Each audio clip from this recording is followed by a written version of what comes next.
Okay, so mapagpalang araw naman sa inyong lahat guys at welcome back to Travel Vlog Beach. Dito po tayo naman sa isang lugar na ating dalaan sa inyo. Ito po ay bago. Ito po ay isang bypass road na kung saan ito ay magpupulikta sa gawing Bulacan at dito papunta sa may MacArthur Highway sa may Marilao, Bulacan. Ito po ang tinatawag na bypass road dito sa may Ubihan, may Kawayan, Bulacan. At wag po kayo umalis guys at inyo para inyong masaksihan kung gaano ang kaganda na akala mo ay isang coastal road na sa gilid ng karagatan dumadaan, pero ito ay mga palaisdaan lamang.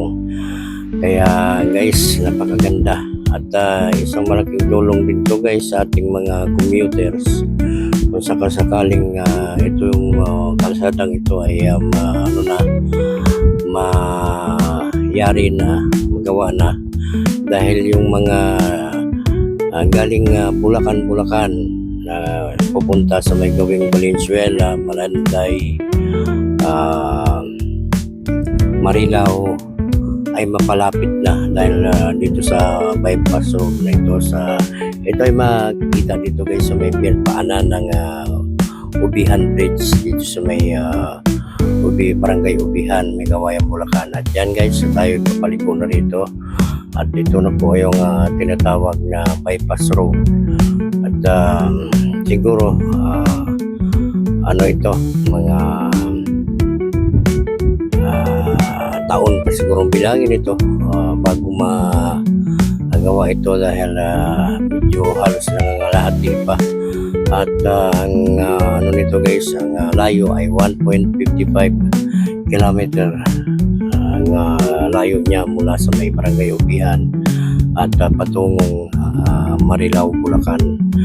Ito ay ang tinatawag na bypass road. Napakaganda guys, napakaganda ng view dahil kung sakaling mabuo ito, sulit ang mga inyong matatanaw sa kapaligiran dahil napakaganda, napakasariwa ng hangin. Akala mo sa may coastal road kasi may dumadaan, pero ito ay mga palaisdaan po ito, bispan po sa kapaligiran. Kaya sariwa ang hangin ng Manila Bay guys ang inyong